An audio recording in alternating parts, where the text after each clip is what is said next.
எச்சபோச்சின் மலைக்கு எந்த இப்படி நினச்சி பார்க்க போகிற முடியும் பார்த்தீங்கன்னா பிக் பாஸ் சீசன் 8ஓட இன்றைக்கி எபிசோடில் வந்து பார்த்திங்கன்னா எல்லாருக்குமே வந்து பார்க்குற ஆடியன்ஸ் முதற்கொண்டு எல்லாருக்குமே செம ஷாக்காக இருந்த ஒரு விஷயம் வந்து தீபக்கோட எவிக்ஷன் தான். ஸோ அந்த ஒரு விஷயம் இப்போது லைவில் வந்து அதாவது எபிசோடில் வந்து நடந்தது. அந்த எபிசோடில் பார்க்கும்போதே வந்து பார்த்திங்கன்னா நமக்கே வந்து ஒரு மாதிரி கண்டிப்பாக பார்க்குற எல்லாருமே வந்து கஷ்டப்பட்டுருப்பாங்க. அந்த மாதிரியான ஒரு சில நிகழ்வுகள்லாம் வந்து நடந்தது பார்க்க முடிஞ்சுது. ஃபர்ஸ்ட்டு தீபக்கோட எவிக்ஷன் கார்டை காட்டினதுக்கப்புறமா வந்து பார்த்திங்கன்னா அங்கே இருக்கிற மொத்த பேரும் அங்கே உள்ளே உட்காந்துருக்க ஆடியன்ஸ் முதற்கொண்டு எல்லாருமே ஷாக்கு. ஸோ ஹவுஸ்மேட்ஸ்னால அதை அக்செப்டே வந்து பண்ணிக்க முடியல. முத்து வந்து அவர் கத்தி ஒரு விஷயம் வந்து பண்ணார். ஸோ அவர் வந்து பார்த்திங்கன்னா கம்ப்ளீட்டாக உடஞ்சி அழ ஆரம்பிச்சிட்டாரு. ஸோ மற்ற எல்லார்ட்டையுமே வந்து பேசுகிறாங்க. ஸோ இதுதான் வந்து லைஃப். ஸோ அன்எக்ஸ்பெக்டடாக நிறைய விஷயங்கள் வந்து நடக்கும்.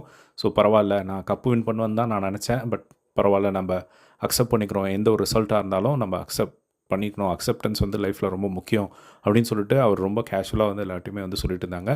அதுக்கப்புறமா காமனாக எல்லாட்டையும் நிற்க வச்சு தீபக் சொன்ன ஒரு விஷயம், என் பையன் வந்து ஃப்ரீ ஸ்டாஸ்கில் உள்ள வந்தப்போ ஒரு விஷயம் சொல்லியிருப்பான். நீங்கள் வந்து இவ்வளோ தூரம் பண்ணது செம, இதுக்கு மேலே நீங்கள் என்ன பண்ணாலும் இதுக்கு மேலே என்ன வந்தாலும் அது வந்து உங்களுக்கு போனஸ் தான் அப்படிங்கிற மாதிரி ஒரு விஷயம் வந்து சொல்லியிருப்பான். ஸோ அந்த ஒரு விஷயத்தை நான் வந்து இப்போ பார்க்குறேன்.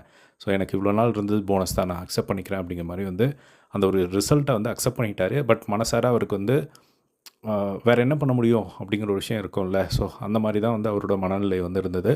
பட் அந்த ஒரு ட்ராஃபியை அடிக்கணும் அப்படிங்கிற ஒரு ஏக்கம் அவனுக்குள்ளே இருந்ததையும் வந்து நம்மளால் ஃபீல் பண்ண முடிஞ்சது. அதுக்கப்புறமா வந்து முத்துக்குமரன்.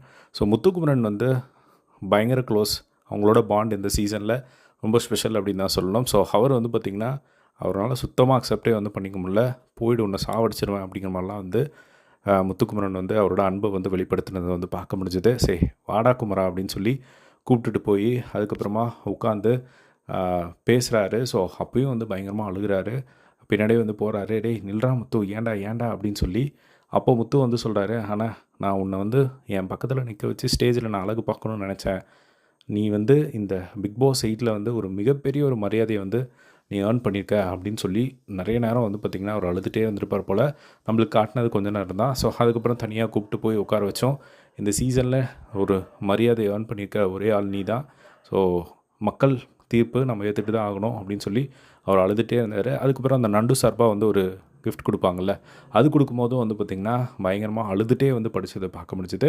அதுக்கப்புறம் மொத்த வீடும் சேர்ந்து இதை வந்து நம்ம அவருக்கு கொடுக்கலாம் அப்படின்னு சொல்லி அந்த ஒரு மொமெண்ட்டை வந்து அவர் கையில் ஷேர் பண்ண ஒரு விஷயத்தை வந்து பார்க்க முடிஞ்சுது. அதுக்கப்புறமா ஒரு சம்பவம் நடந்தது. அது என்ன அப்படிங்கிறத நெக்ஸ்ட் வீடியோவில் அப்லோட் பண்ணுறேன்.